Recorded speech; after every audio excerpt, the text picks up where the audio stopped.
in the world and the first and oldest silent film festival in Southeast Asia that was established in 2007. It runs between the 24th of November until the 3rd of December. It is co-presented by the British Council in the Philippines, Film Development Council of the Philippines, French Embassy in Manila, Goethe-Institut Philippinen, Instituto Cervantes de Manila, the Japan Foundation Manila, and the Philippine-Italian Association. Yesterday, you learned about how to see a silent film from the session moderated by David Fabros, film director and chief of staff of the Film Development Council of the Philippines. Today, we bring you this session to explore the convergence of cinema, archive, and music can lead to innovative ways of interacting with new audiences. Through our panel discussion featuring an international panel, we hope to learn different ways to safeguard historical and cultural significance of silent films and film archives in today's context. Before we begin, please take note of the house rules. Number 1, cameras and microphones will be automatically turned off for those joining via Zoom. Number 2, type your questions in the chat box or in the comment section on the ISFF Facebook page if you are watching on Facebook. Identify if your question is for all the speakers or a specific speaker. Number 3, by attending, you acknowledge that your image and comments may be recorded and rebroadcast. Number 4, let's be respectful of each other during the discussion. And without further ado, let's welcome our first speaker, Leo Katigbak. Leo Katigbak is ABS-CBN's head of film restoration and Dolphy Theater based in the Philippines. He is a media veteran for 32 years who has overseen the restoration of around 180 Filipino films, some of which have already been featured in international film fest, local red carpet premieres, free-to-air and cable television, pay-per-view and video-on-demand platforms, DVD releases, and iTunes. To discuss the film restoration program of ABS-CBN, let us welcome Leo Katigbak. Good afternoon to everyone. Thank you for joining us here tonight, and well, this afternoon. Let me start with my presentation.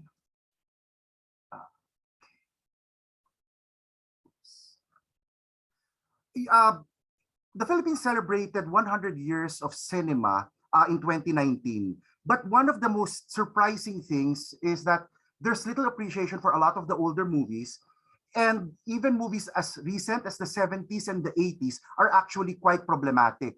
So people are not enjoying the movies as much. So from our perspective, that was something that we wanted to correct.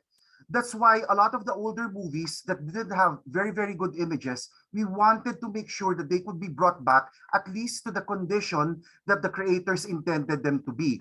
This way, they would be comparable to a lot of the Hollywood or European movies that are being screened in the various platforms. So you could see the difference here. Brief background. Over 8,000 movies have been produced in the Philippines, shot on film, not including digital, from 1919 to about 2012. But unfortunately, only about a fourth of that actually survived in some preservable format in film stock. Part of the reason is the weather is bad here. Storage is actually quite expensive. At that time, there was no aftermarket. And since the producers didn't need it, they would junk the materials and pretty much sell it for either silver or for whatever other revenue they can get out of it. Now, ABS-CBN Archives was set up in 1994, and this is basically the timeline that we've had. In 2011, that's when we started digital film restoration, and this is the year that we celebrated our first decade. Now, our work is divided into two. There's the archiving, preservation, and restoration on one side, and the other side is the advocacy, which we call Sagip Pelikula or rescue films. Because our feeling is if the films are there, it's really important for people to actually see them. Now, so this is basically how our vaults look like. It's climate controlled, humidity controlled. This is the restoration work that's being done. And we basically do the color grading, the film restoration, and the conversion from the print stock to HD, 2K, and 4K. Now, we don't do that all by ourselves. We work with Central Digital Lab, Cantana in India and Thailand, Tokyo Kun in Japan, Retrovata in Italy and in Hong Kong, Wild Sound and Audio Post, which are Manila-based companies. Not all of the films, though, can be accessible here because they've been junked and whatnot. So in some instances, we've had to go outside of the Philippines to try to get some source materials. Now, restoration, while ABS-CBN has done the bulk of it, there are other companies that do restoration in the Philippines. The Film Development Council of the Philippines, FBJ Studios, and Viva Films are among the other entities that have been doing film restoration locally. Now, what has happened in the past year? COVID struck last year. March 16, there was a nationwide lockdown. But that didn't really hurt us more than the franchise denial of ABS-CBN, which actually forced the closure of the ABS-CBN archives along with a lot of other departments. We were just able to talk to them, to management, and to appeal that there was a need to make sure that there were still people left behind to look at the archives. So you can see that roughly we've been averaging 20 plus movies a year until last year where we went down to 4, largely because we lost pretty much all of our resources for restoration. So we had to pivot. Before we used to scan, digitally restore, and digitally remaster. We digitally scan and we digitally enhance because the lower part is actually the only thing that we can do in-house right now. So more recent works, and I guess fortunately for us, it's actually the older works from the first half century of the Philippine centennial for cinema. So Ibong Adarna, the one on the upper left, was the oldest movie to date that we had scanned and enhanced from 1941. One of the last was, which we premiered the other night, was the one on their upper right, Pasandata at Pangako. We're now working on Giliw Ko, the oldest surviving Filipino film that is fully intact. This is from 1939. And this is, Triples is another movie that we're working on right now. So for the last year, we've basically been doing scanning and enhancing, and it's a lot of these older pictures where at least we didn't have to worry so much about color. Fortunately for us, we have had a lot of advocates. We started the advocacy campaign in 2015, but until now, a lot of the celebrities are supporting us, bringing in their marquee and their supporters and their fans to the advocacy. So we know that if it's just a stalking, there's not going to be that much impact. But when you have some of the biggest stars in the Philippines stalking, then you will feel more of the impact of what we're doing. We also try to tap into a lot of the different platforms that are available to us, both linked to ABS-CBN and even standalone like Apple and Amazon and Netflix and some of the other platforms. Social media has also been one of our strongest allies, especially during the pandemic. We actually more than doubled our subscriber base on our Facebook page and the awareness on the movies, largely because everybody was staying home. So we had a means to communicate with a lot of the people. Foreign film festivals have also been a lifeline for us. In fact, our very first film, Himala, when the Venice Film Festival found out that we had restored the film, they contacted us to ask if the global premiere could be done in Venice instead of Manila. So I mean, that was the perfect way for us to launch our campaign way back in 2012.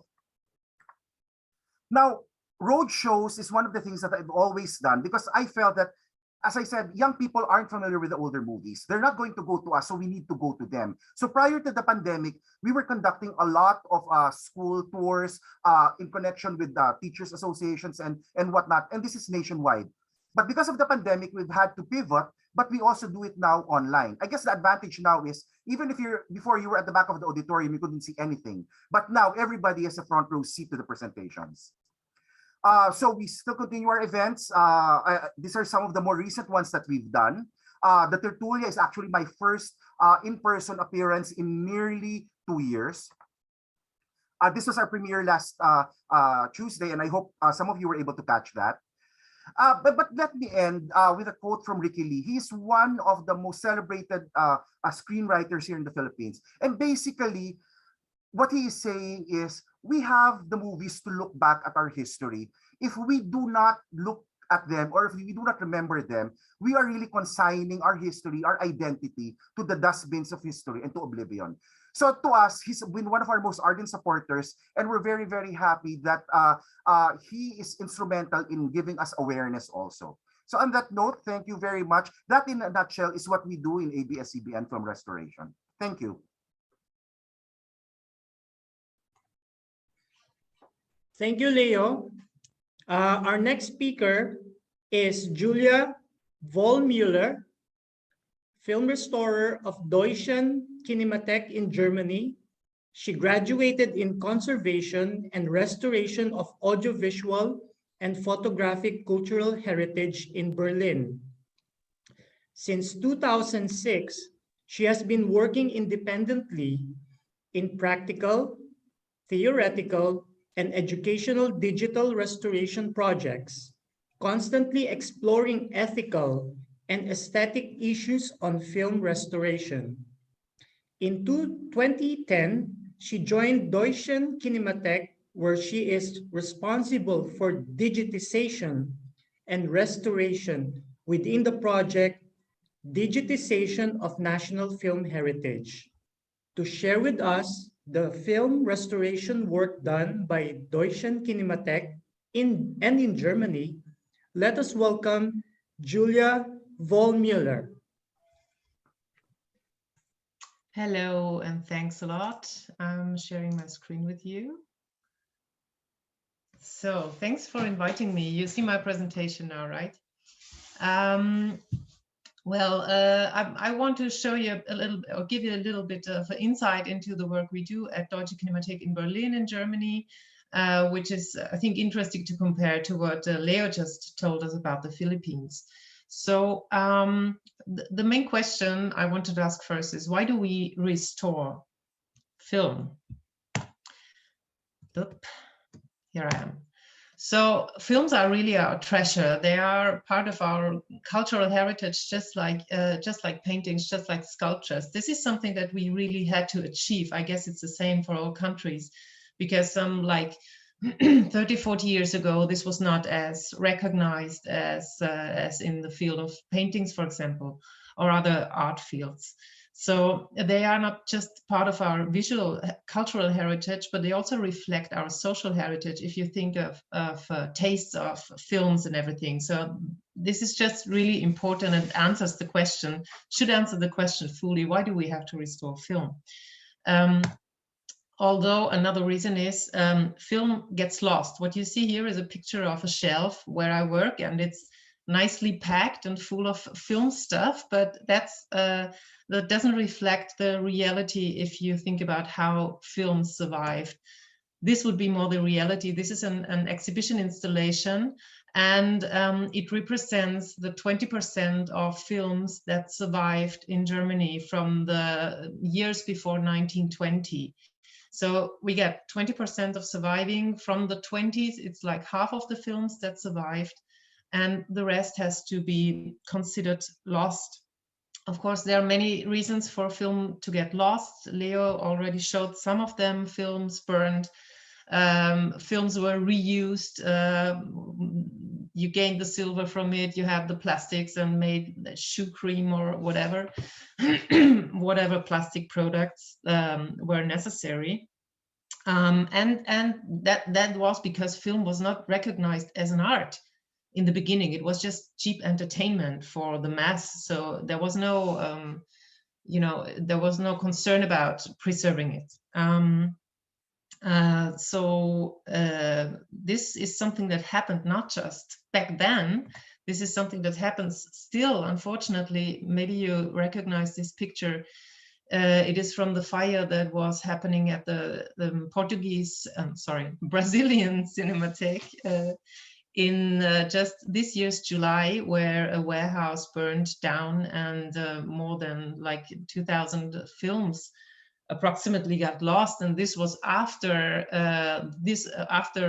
other part of the Cinemateca Brasileira was flooded, and some years ago there was another fire. So this is something that unfortunately constantly happens. Film gets lost.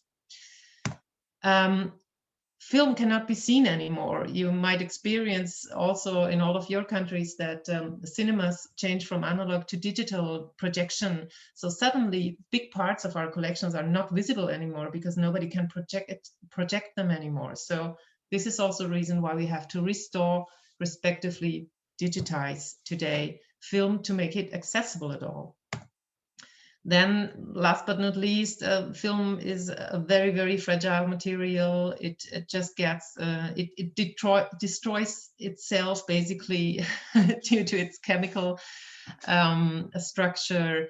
And for many, many films, it's really like 5 to 12, it's already 5 past 12 and it's too late. So we lose films because they're in a critical condition and we're not able to restore in time, so that this is something that we always have to bear in mind.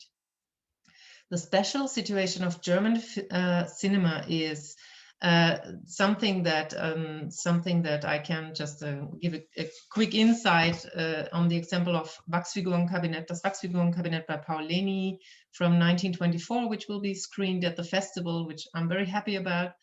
And sorry not to be able to attend. Well, in person, nobody attends in person these days.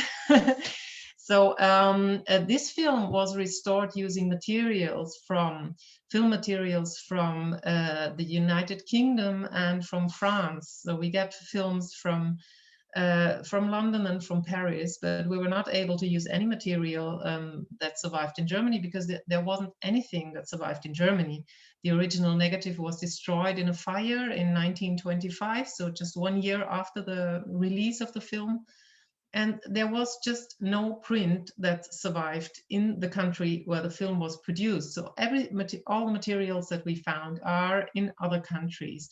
And this is something, although in this case it was a fire, but this is something very typical for German films. This is another installation from an exhibition. It's like a map, and you have tiny film reels representing specific films.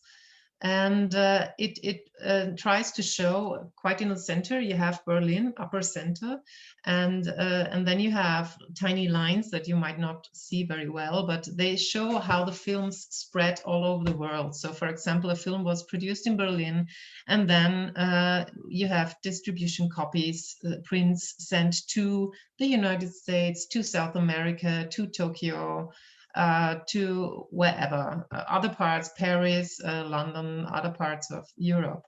So this is something that happened. There was a great interest, of course, in silent, German silent cinema, the expressionistic cinema of the 20s, which was quite appreciated. So it's normal that the films spread and they stayed in these countries and they survived in these countries.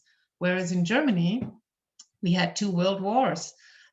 Which, especially the second one, affected the film heritage of Germany quite a lot, because in the last months of the war, where Germany was bombed, a lot of film material just was destroyed. So we have lots of records on film materials that were really destroyed by the end of World War II. So this is part of the situation that we have in Germany, that we just have very little of our heritage, of our film heritage, that actually survived in this country. What do we do at Deutsche Kinemathek? Of course, silent film is always important for everybody, but it's just actually representing a very small part of the work we do when we talk about digitization and restoration. For me, digitization and restoration goes together. We don't get any funding for restoration in Germany. There is no money for that.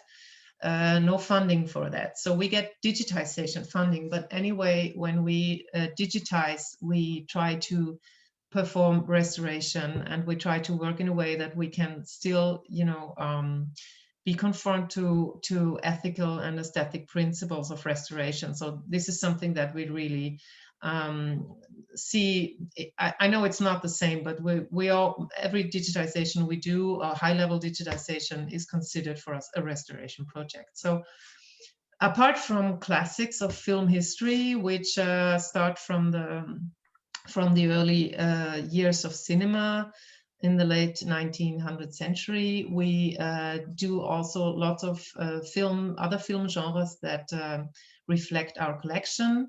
We have a great collection of experimental film, for example, documentary films that we digitize a lot.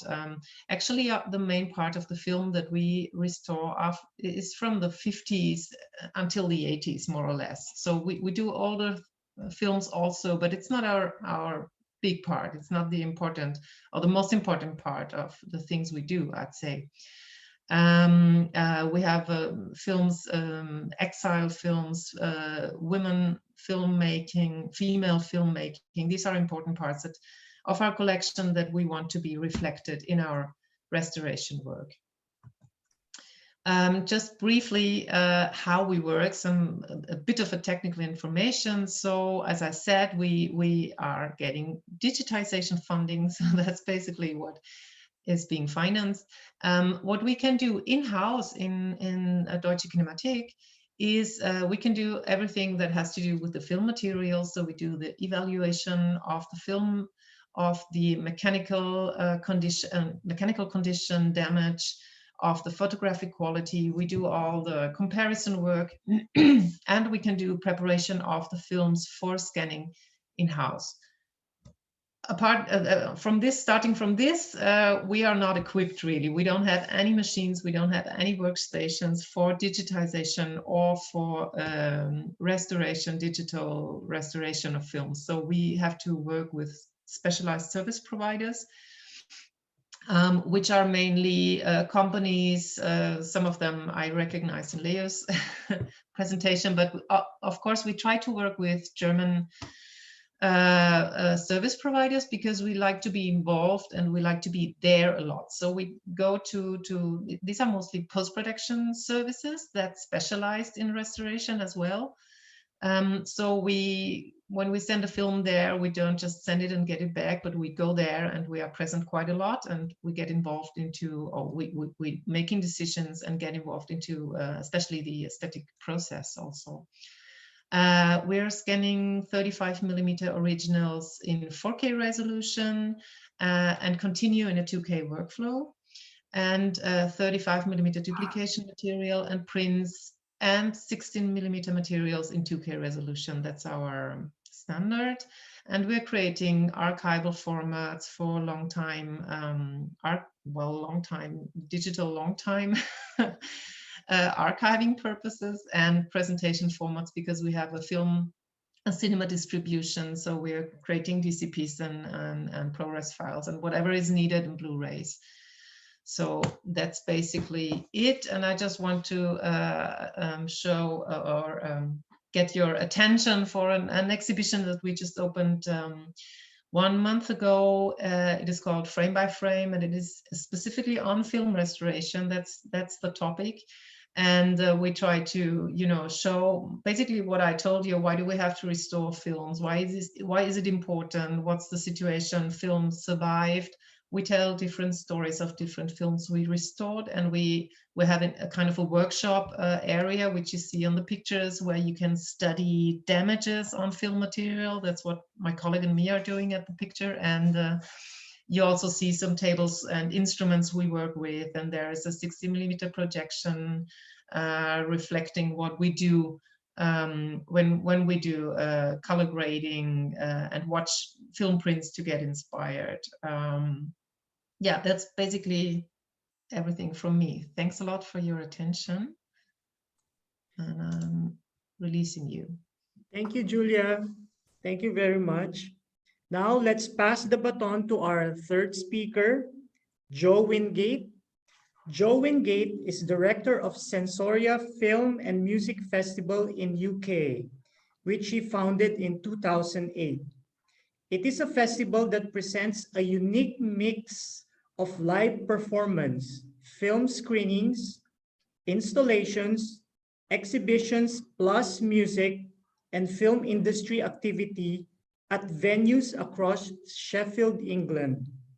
She has also previously worked in independent cinema and galleries and involved in over 25 festivals, such as Shots in the Dark Crime and Thriller Festival, Sheffield Doc Fest, and Fantastic Cinema. To share with us how film, archive, and music can converge to provide a cinematic experience among different types of audiences, let us welcome Jo Wingate. Well, hi everybody, I'm Jo. I'm just about to share screen. So hopefully you can all see this okay. So yeah, I'm Jo and I'm the director of Sensoria, which is, as Ricky kind of mentioned, a festival of film and music. And we started out in 2008 and our programme includes live music, installations, exhibitions, and of course a film programme. The film programme covers music documentary, feature films with music as a subject matter or with an interesting soundtrack. And we also screen a lot of live scores and live soundtracks. And obviously we have a focus on heritage and archive material too. And our events are often in site-specific locations or unusual venues. So to give a few examples from the screen, at the top of the column of photos is Metropolis. And we presented this film in an industrial setting. It's a former steel mill in South Yorkshire. And obviously the film is quite industrial. It features factory workers, I'm sure many of you know, who rebel, and also strongly features a robot. So it had a 40-metre backdrop. It was a very impressive setting, and we chose an electronic industrial sounding group to provide the soundtrack, which was Factory Floor. So the whole sort of experience sort of melded together. And we also had a robot giving an introduction to the film, which we think may have been a world first actually. We do find that particularly showing archive material and style of event does help us to attract new audiences, particularly to the festival, but also to archive material as well. We do know that from that event, for example, that there were young people there who were seeing silent film for the first time. And the audience was very cross-generational, which we've again found is quite common in this style of event presentation.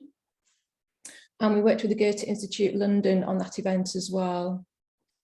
So below that is some Mitchell and Kenyon footage. It was from the early 1900s, and they were a film company that took what's known as factory gate footage. They tended to basically go around different areas with large volumes of people, so factory gates when they're at the end of the working day, football grounds, fairs, and just promenades, and take the public, and then they would screen films later the same day so that the audiences could see themselves on screen. So this particular collection was discovered in 1994. It was a hoard of film negatives. It's found in the basement of a shop and luckily was rescued. It's formed now a very, very large collection, and it was painstakingly restored by the BFI's National Film and TV Archive. And so for this particular event, we commissioned 2 composers to create music to the films, of which are a huge number, but many were set in Sheffield. And basically we had wireless headphones with 2 channels, and whilst the films were playing, you could listen to the music on one channel, or you could listen to live narration giving context about the films on the other. So we not only want to broaden the audience for heritage materials, but also provide some more in-depth information on them as well. And we found that was kind of like quite an interesting way to do it. As I mentioned, it's often site specific. So some of the footage at this site, which was a local museum and park, it was actually recorded on that very spot. So there was an Easter promenade along the path at the very bottom of the photo. So it was actually quite eerie, almost quite ghostly to see that particular material in that spot. And below that is an event called Stop, Look, Listen. That particular slide is from the 70s from TV. And basically, we worked to pull together a package of public information films. They're commissioned short films from the government, and they'd be used to either educate, persuade, or even warn the public of certain dangers. We just felt that they show certain points of history and certain political attitudes as well, and what the government was trying to get across in their messaging. We chose all animated films on that occasion, actually, as part of a wider animated national event. And the range of subjects that we covered were from a guide to healthy living, through to stranger danger and to road safety. And the decades that were covered were from the 1920s silent clips through to the 1980s, which was the road safety. And again, we commissioned 2 artists, 1 composer to cover the silent material and to actually patch the whole thing together with a particular stop, look, listen identity, which drew it all together. And it's a very sort of common phrase for some of the films. We'd really like to do it again, actually, for providing a new context around COVID-19 messaging as well. But we just feel that we again attracted a family audience to this, particularly of older children and their parents, and it just provided a social context, really. And I think a lot of parents were showing the context of what they grew up with in terms of the messaging as well. So our final image on this screen is The Passion of Joan of Arc, which was in our first year, which we screened in Sheffield Cathedral. And it was a very intense and austere event. So another project that I'd like to speak about is FamLab. This is the Film, Archive and Music Lab. It's a British Council initiative that started in 2016, and it supports performers, composers, filmmakers and producers.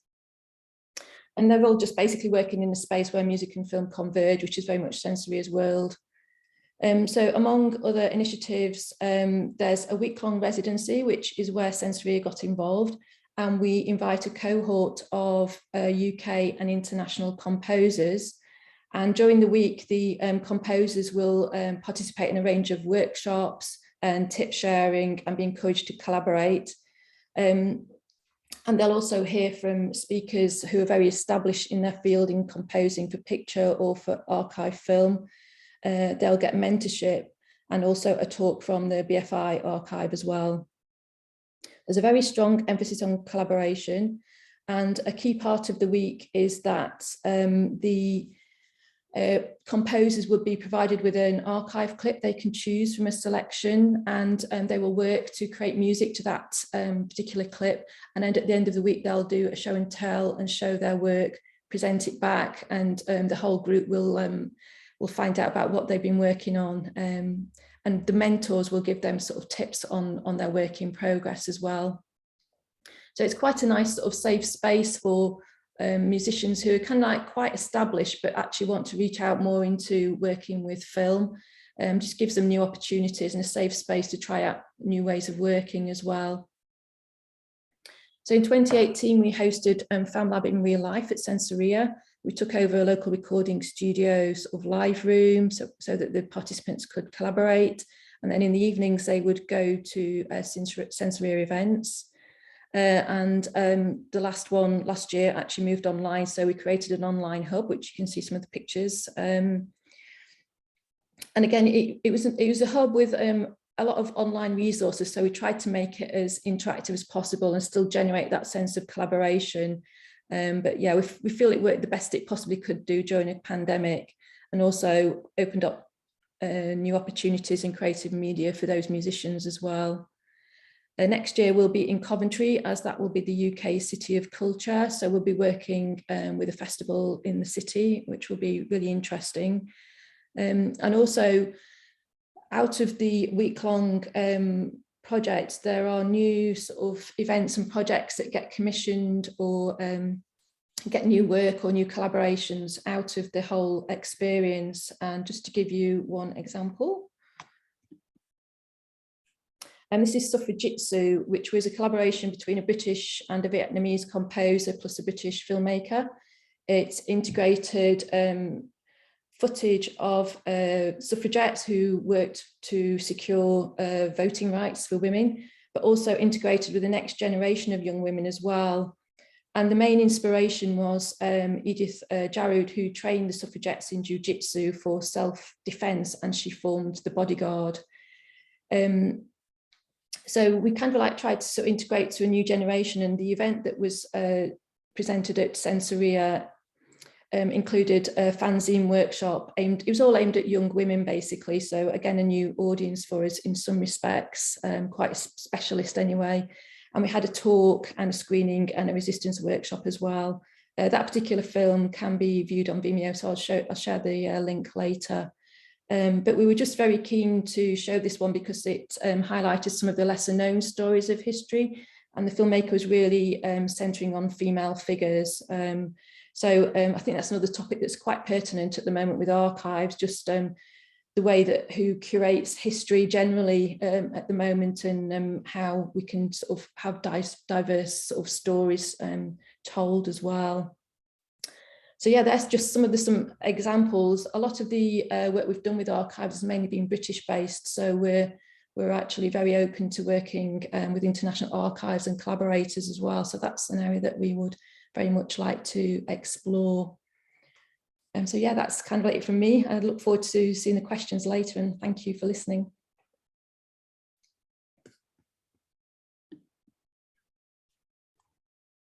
Thank you, Jo. Now off to our last speaker, Juliette Kane.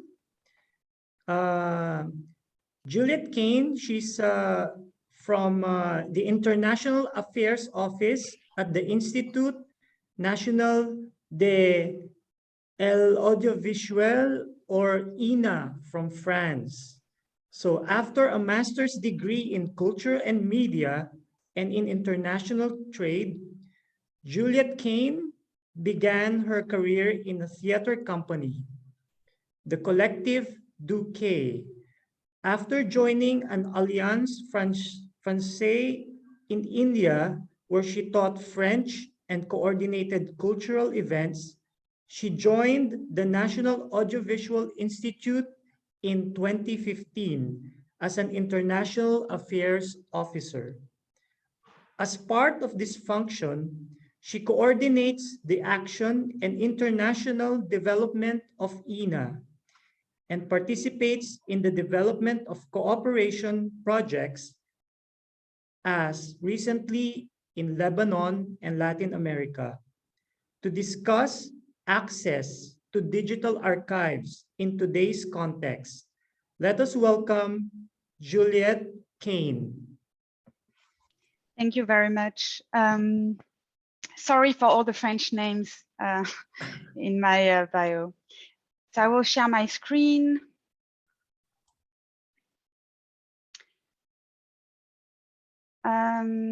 So thank you very much for this opportunity to present our institute, which is quite unique in the world because we have a lot of activities. We are dedicated to audiovisual archives, so that means mainly TV and radio, but we also deal with feature films and, for example, newsreels that you used to see in the movie theaters. So the National Audiovisual Institute has a lot of different activities around its core mission given by the Ministry of Culture. First of all, we preserve heritage from TV and radio since the beginning of TV and radio. Everything now is digitized, and almost everything, 99% of our heritage is digitized.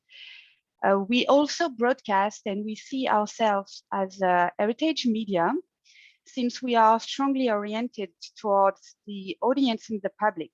So our mission basically is to provide access to all of our content when it's possible, to all audiences, public, private, professionals, scientific, public too.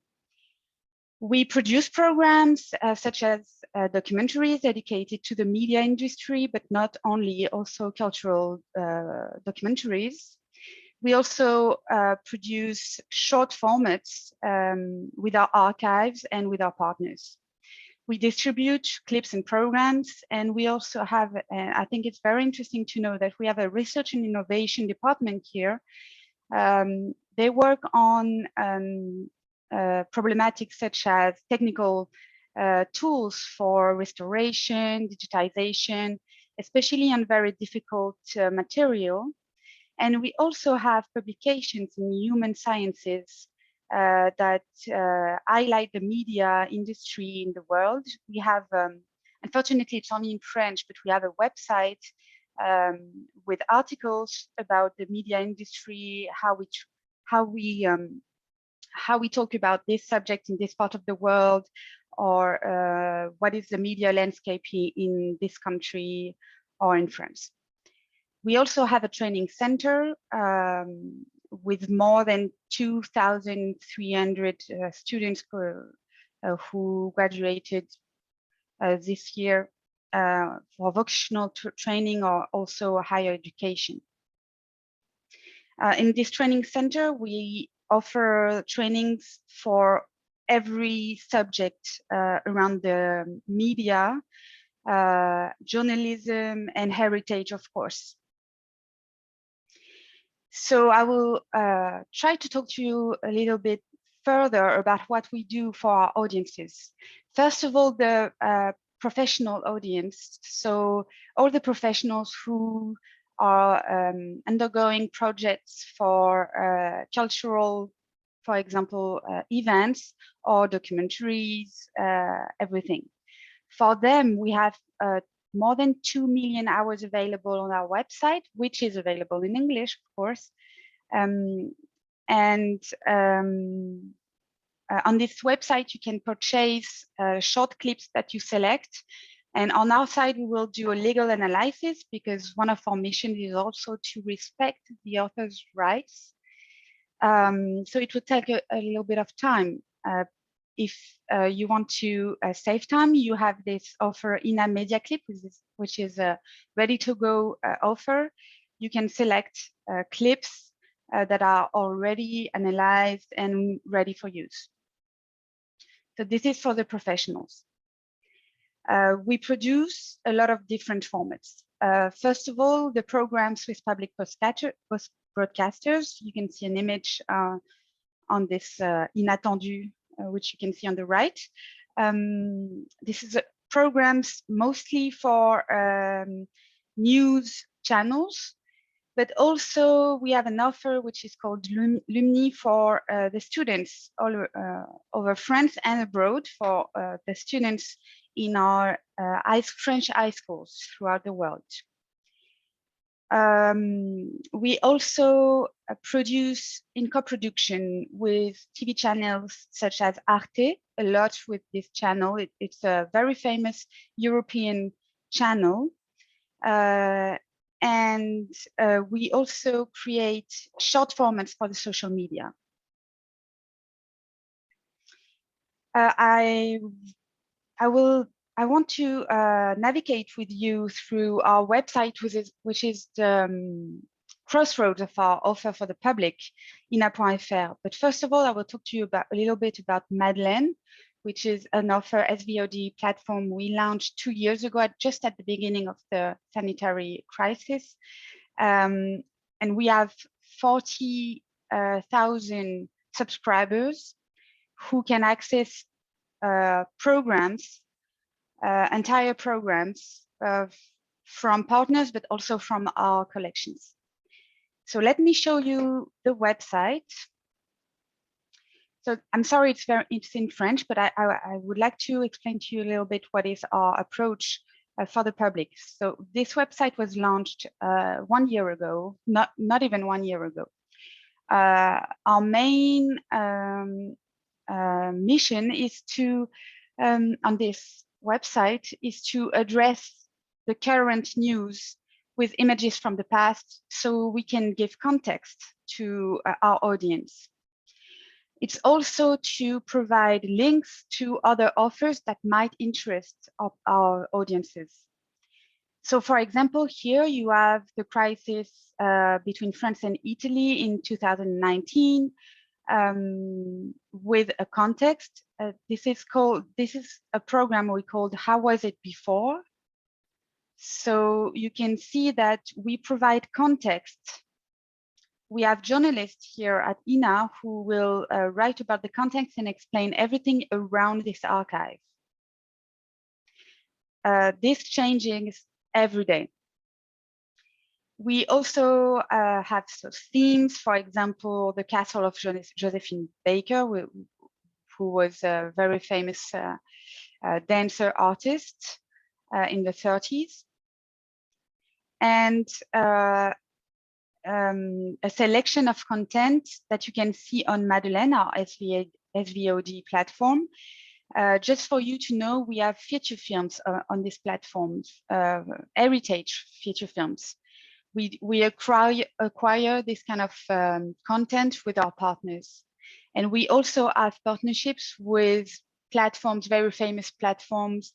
Actually, we will launch a channel on a very famous platform that everybody knows, that begins with an A. I'm not allowed to say it for now, but you will see it on our social media.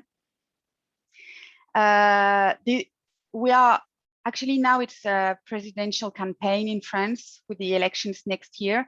So we have a lot of analysis. I was talking to you about how we analyze the media. This is a link to this to an article about how one of our candidates for the presidential is seen by the foreigners in the media.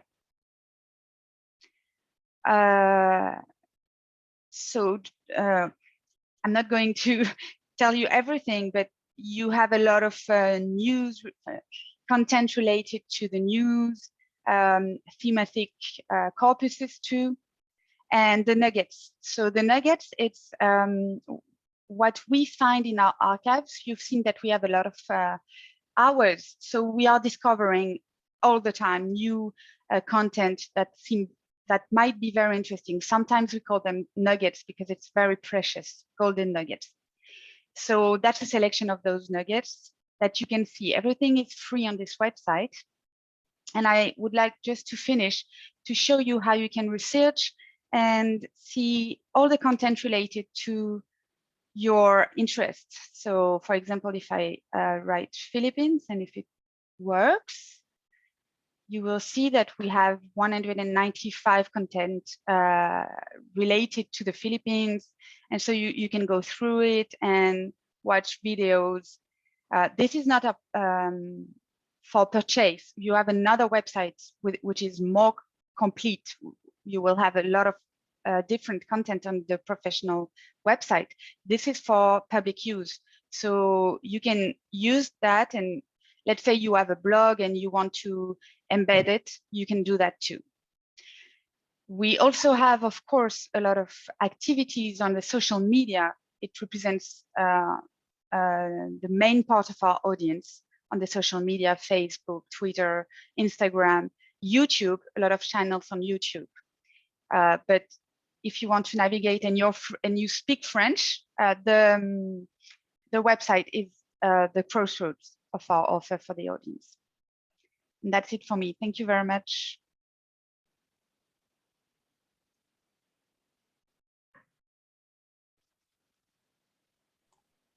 Thank you, Juliette.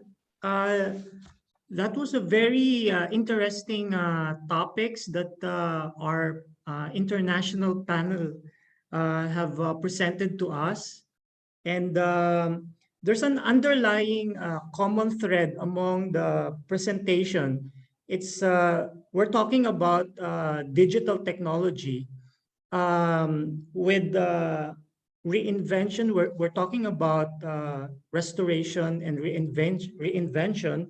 I think digital technology is a big part in this topic. For instance, with regards to again, restoration, preservation of film, digital technology, of course, is applied to, and also for distribution, as Jo would mention about Sensoria. Yeah, digital is a big thing now. And probably I want to ask, I mean, any of the speakers can answer this.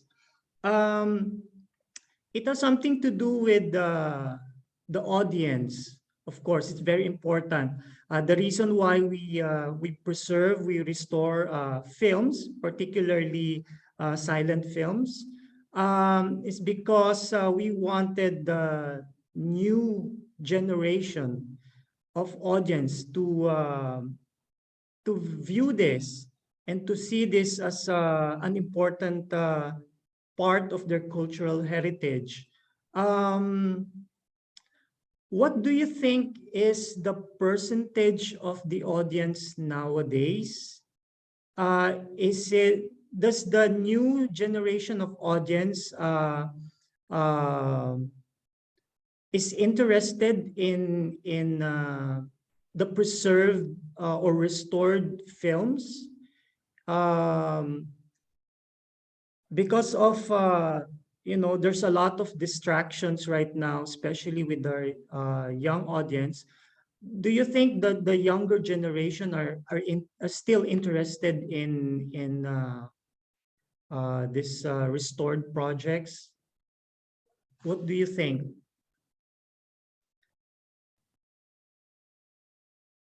Yes, Julia. I can give it a quick start.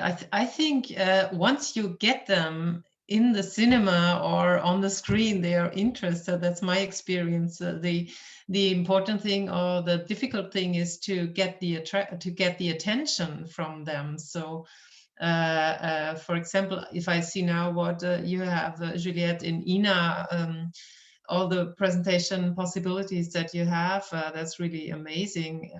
I think we are producing mainly for cinema, which means we have to find a day where we can screen a film, or a cinema has to be interested in a film that we restore, and then they have to get the audience there. So, and often it's of course older people coming to silent film screenings, although if the cinema is well established as a film heritage cinema, as a cinema which has a program focused on film history, and people know that, well, you can see silent films there with piano or with other music in live events, then they maybe go there. But anyway, it's not that easy to get the audience. So a web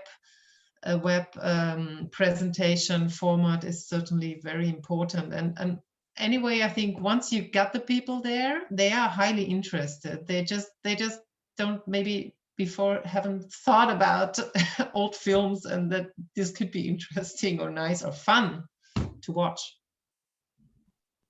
Okay. Yes, Leo. Thank you, Julia. In our case, like I said in the presentation, part of our agenda was really to have the advocacy campaign, because our thinking is how will people look for something if they're not introduced or exposed to it. That's why we've been very aggressive going to schools or having our talks, because the idea is if you're able to introduce it to people, then hopefully they will be interested to find out more. Now, we've run our own festivals in partnership with some malls. And we've had different levels of success. During the pandemic, we actually have a festival that's already running 10 months, and we just keep changing the titles that are in the festival and just doing like whole marketing strategies for it, just so people are shown that, okay, these are all of the different movies ranging from as late as the 2000s to as early as 1940s and whatnot. And you're really just hoping that they will find something that attracts them to the movies. The other thing also in the presentation is the advocacy. We bring a lot of celebrities in because we feel that the celebrity voices will be the ones that will bring the people in, because they're either fans or they follow the older version or they like the movies and whatnot. And the nice thing is whenever we've had the premieres, the celebrities have actually gone to the premieres and posted on their social media, knowing full well that they are no longer contractually obligated to promote any of these movies. So that really is very, very heartwarming for us. Okay, thank you, Leo. Yes, Joe. Yeah, thank you. I totally agree with the other speakers and with you that digitization has helped a lot.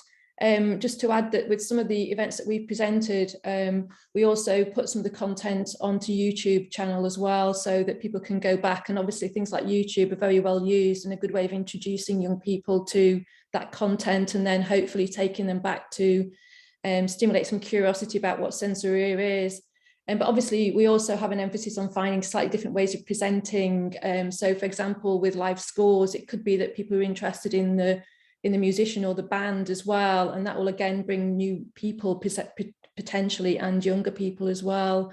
But I do think that it's true that you need to get them through the door, but once they're there, there is a genuine enthusiasm, and people do tend to come back actually. And as I mentioned, we do have a sort of element of cross-generational attendees to those sorts of events as well. So people often bring sort of probably an older element of children sort of aged sort of 9, 10, 11, that sort of age. And then they tend to come back again in their 20s, I think, actually. Perhaps the sort of teenage years is a little bit trickier, I think, really, but there is a genuine interest there, I believe.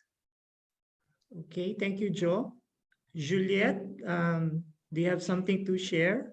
Yes, actually, we are very specific in the sector at the National Television Institute, but what we can see with all the activities we have online is that every channel aims at different publics. So, for example, we have a lot of young audience on our social media, of course, but less on Facebook and more on TikTok, for example, of course. I mean, we all know that. And we also have to target them with different formats. So different channels, different formats. And I'm sure that after that, we can trigger their interest, and they will come back, they will subscribe, and why not develop a real interest and choose this path too. You know, like you see, we've all seen a movie when we were younger and thought, okay, this is what I want to do. So I think it's really how you address them can definitely change the game, and you can attract very young and even teenagers. That's what we do. That's what we do with our small formats, short formats. We try to make the past glamorous or funny, and to make an echo with the current news. So that's how it works for us. I think we have half of our audience that is under 25 years old. Okay, thank you, Juliette. So thank you for your views. I guess that answers the part wherein we talk about reinventions in film archiving. Now we jump to the Q&A. We now open the floor for questions. I'm reading here in the chat box. There are a lot of questions. First, I would like to direct the question for Jo Wingate. You have a question here. What are the innovative or creative examples you've seen filmmakers or musicians present in Sensoria that completely surprised you? Oh, that's interesting. We had a presentation once by it was through the local university, and they managed to get hold of some TV footage actually from America about an evangelist in America, and told this whole life story, and you could actually walk through the installation with projections. It actually literally went from birth through to the life story of this evangelist who'd gone from being very, very poor through to actually being immensely rich through selling all sorts of experiences to the public, a slightly gullible public. And it just kind of like gave a life story that you could literally walk through, and brought a whole new sort of story to life, I think, really. So when people can bring sort of interesting life stories in that sort of way, also with newly commissioned music as well, actually, with props, it does kind of like feel very experiential and very immersive. And I think an immersive experience does have a lot of potential for the future with immersive technologies as well. I hope that answers the question. There are a lot of different instances, to be honest, but that's one that just sort of sprang to my mind, actually. But we've had a lot of really interesting artists over the years, to be honest. Okay, thank you, Jo. There's a follow-up question here. Is Sensoria interested in connecting with local film music festivals in Southeast Asia? Absolutely, yeah. We'd love to bring in a more international dimension, and just relating that back to archives and footage, sometimes there are issues around sort of rights and territories and so on. So sometimes it can get a little bit added complexity. So any sort of local connections that we can make and get more sort of relationships built, we'd absolutely love to do that. Yeah. Okay. How do they, let's say for the audience who are interested in collaborating with Sensoria, how do they contact Sensoria? We have a call for submissions every year, actually, which will be in the new year for 2022. It's totally open. Anyone can get in touch with us, and it's very informal. So we don't charge a fee or anything, which some festivals do. And we just look for people just give an outline of their approach and how they'd like to work with us. If not, I will post the email address as well, but it's just info@sensoria.org.uk. It's a very small team, so it gets to everybody. But we'll certainly consider it, yeah, and see how we can work. We do quite often have themes each year, actually. So sometimes it's the ones that have the best fit with the theme. So that will be announced in January as well. But yes, please do get in touch. We're very, very keen to make more international connections. Thank and you, everything's Jo. on our website actually as well. If any announcements will go on our website, which is sensoria.org.uk.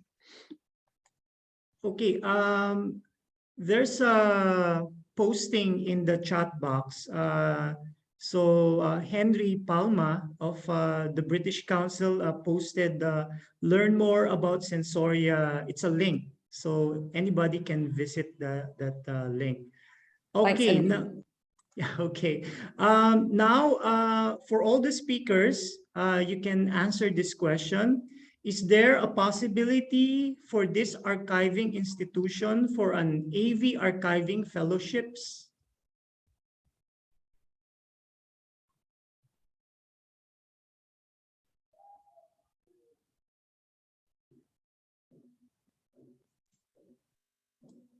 Do you want to start, Leo, since you're more local?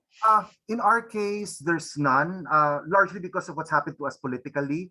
But when prior to that, we actually welcome a lot of interns. In fact, when we started film restoration, after so many years of finding it so difficult to get young people interested, when they started seeing the nicer images and how it's done, we were having requests like 3 young people a week, as opposed to like 1 young person in like 5 years prior to that. But right now, we don't have anything that's available. Okay, maybe I can follow up. I think we don't really have a program. Anyway, if you're interested, you can always try to contact the archive. And but I guess it would have to be in a kind of some education that you're doing or something. But you can try to contact the archive. But there's no real program actually. Yes, Jo. Just to say that I mean, obviously we're not an archive, but in the UK, those sorts of projects are often connected with universities and education institutes, more often the case in funding like AHRC, which is about research essentially. So again, I believe it's very limited in this country too, but that's usually the route that I've seen in the past. On our side, we have a program that is called Résidence Culture that is organized by the Ministry of Culture. The main difficulty is that you will have to speak French because it's an internship. It's very immersive, and you get to see from 1 month to 3 months. You get to see everything. So all of our, especially our technicians, they don't speak English or whatever, and so that's the main difficulty. But it's a very interesting program because you have a grant, and you are able to live in France with that for 3 months. You just have to apply, and yeah, it's quite easy. I can write down just in case the name of the program. Okay, actually, Juliette, there's somebody here in the audience who are very interested. Actually, he was asking if how to enroll. For the training. Yes. So we do offer distance learning and online classes, most of the time within our presential trainings. So you can see more if you type on Google. I will write it down. INA Expert, which is the name of the website where you can see all of our offer and training. So it depends if you want to do, for example, a master's degree, or if you want to have vocational training, if you're already a professional. If you are part of an institution already, you can contact us, and we are able to make tailor-made trainings online or on-site if it's possible. Of course, the past 2 years, we have done a lot of online classes. So yes, we do offer that in English too. For the higher education, that's the same issue. You have to speak French because all the classes are in French, and it's in Paris. Okay. I can see Martin Makalintal here raising his hand. Martin, do you have any question? No, it's not a question. Good evening. It's actually just to add to what Juliette was saying. Of course, they can always contact me at the French Embassy in Manila. If anybody is interested in applying for a course in INA, I mean, that's one of the reasons I exist in the embassy. It's to facilitate the contacts between well, the audiovisual sector in France and anybody in the Philippines that has any interest in what we offer. Okay, there you go. The man himself. So contact Martin Makalintal. There. Okay, I have one question here from Mr. Mark Ocampo, and the question is directed to Joe. Okay, his question is, has COVID-19 changed Sensoria's approach to festivals and film screenings? Do you plan to make permanent changes, or are they just hoping to get back to live attendance before COVID? We were, like many people, quite impacted by COVID. And so last year we took the decision to just host a few events online. We really pared back. So we presented a film called White Riot, which was about the Rock Against Racism movement. We streamed that online with a Q&A. And just coming back to the point about younger audiences, that's a film that does actually feature some footage. It's a new film. But I think that's another sort of area where people are quite interested. That kind of was quite interesting to a lot of young activists, actually, who were quite fascinated by the Rock Against Racism movement. So the Q&A was quite popular from that perspective as well. But yeah, we also have an industry arm called Sensoria Pro, which is a conference, and we took some of the key sessions online for that. But it was very pared back, to be honest. This year, we stepped back tentatively to real life events. In England, in the UK, the vaccination rollout has covered quite a lot of the population now. So we decided to make a cautious step, and we did small scale events that were short format in specially chosen venues, and just socially distanced and had people wear masks as well, and some other policies applying to different venues according to the venue, really. So we did step back this year, but like I say, it was nothing like the normal scale that we would go to, and we were very, very cautious, actually. But it was nice to get back and see our audiences, and they did give feedback that they felt it was very sort of well managed and safe, etc. So we took it quite seriously, but it was quite nice to at least have some element of in real life as well. Okay, so thank you, Joe. I'm scanning for one more question here. Okay, I'll just direct this question to all of our panel. Before we end the program, what is the importance of film heritage? why do we have to preserve, for instance, silent film? What's the reason behind preserving film heritage? Yes, Leo. I think in our case, I always just keep saying it is our soul, it is our identity, it is our history, it is our legacy. It is our films make us who we are and what we are. It's a record of our being Filipino in our case. And I think that's pretty much how it would be for a lot of different nationalities. You see yourself in all of the films that have been produced since cinema started. It's a document of our lives. Okay, thank you, Leo. Julia, for you, why is film heritage important to be preserved?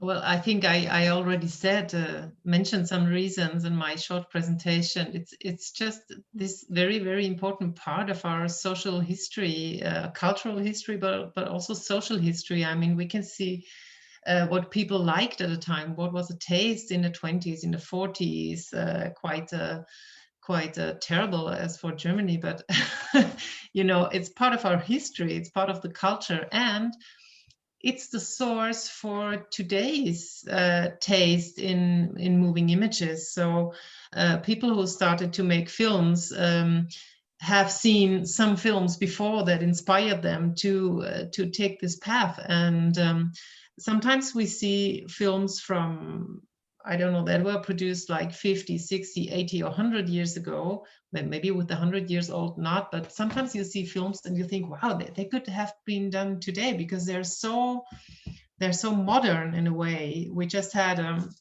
we also had a festival, Film Restored, at the beginning of the month in Berlin at the Kinemathek, and the festival was opened by a film called Palermo or Wolfsburg, a film by Werner Schröter, playing in Italy and Germany and telling the story of Italian workers coming to Germany to work in the Volkswagen factory. So, and the topic of the festival was migration. And so this is highly that's today. That's what's happening. People coming to foreign countries and suffering from not being understood, not understanding the society there. So the films tell us so many stories about the past, but also about today, because you know today is what's the result of the past. Okay, thank you, Julia. Juliette, do you have something to say about film heritage? Yes, I think, of course, apart from the identity and our cultural heritage and everything that is so true, of course, it's also a source for us of other formats, other ways of narrating a story, other images, and it's just another resource for stories and art. So I think it's very enriching to just discover movies, and our heritage films are part of all the art that we can have access to. So it's just, I think it's very enriching to have access to other forms of narration and other images. And I think it can be also enlightening for us, as we are in a world with a lot of information. Sometimes getting back to the basics can be interesting for us and just open our eyes on other forms of narrations. Okay, thank you, Juliette. Let's hear from the perspective of a festival organizer, Jo. Okay, yeah, again, I think I mentioned a little bit in my presentation, but I totally agree with all the previous speakers, really. Obviously, it's about cultural identity, it's about film history, but also history on film. And, you know, things like the Mitchell and Kenyon collection, as an example, it can, because it was kind of quite a populist art form, it can capture the story of the working classes as well, which is why I quite like that particular collection. It's kind of like northern industrial towns and their working classes, and you don't always get that perspective or that insight from other art forms when, you know, tales are sort of written and so on. So there is that element as well. Obviously, there could be more stories told, but I think absolutely Juliette is right as well. It is very much a source of inspiration as well. Thank you, Jo. Is there any more question here? Okay, one last question, Jo. It has something to do with curation and presentation. So have you had explicit programs that do not require intervention, overlay of a contemporary musical score on a silent film? So programs that don't have a new score. To be honest, as a festival, that's kind of like we're very much in that middle ground between the two art forms, where we literally sit where the two art forms converge. So that tends to be a very strong emphasis for us, to be honest. So I can't think of an instance where we purely showed archive material without some sort of context of that sort. I can't honestly think of one, actually. It's just kind of like what our film festival happens to specialise in. I mean, there are other sort of silent film festivals in the UK and across Europe, well, across the world, obviously, that would be more likely to have that sort of focus, but we tend to sort of be more cross art form, really. Okay, thank you, Jo.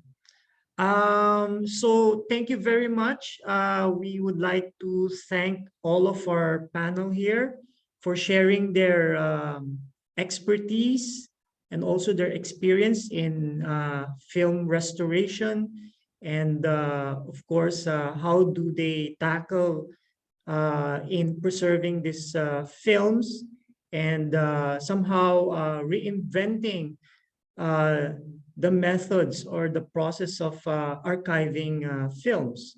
So thank you very much. Yeah, such a wonderful insight. I hope our audience have taken something from the discussion.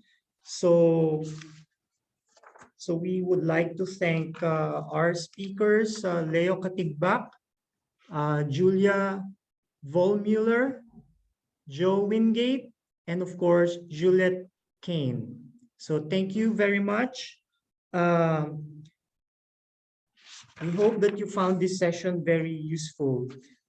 Please don't forget to support the International Silent Film Festival Manila by watching the films via the FDCP channel until the 3rd of December 2021. It's for free. So my colleagues will put the FDCP channel link in the chat box. Okay, so thank you to our speakers again. We also would like to thank the British Council in the Philippines, the Goethe-Institut Philippinen, the Embassy of France to the Philippines and Micronesia, and the Film Development Council of the Philippines for organizing this session. So have a great day and have a great night. Thank you. Thank you very much. Thank you. Thank you very much. Thank you. Goodbye.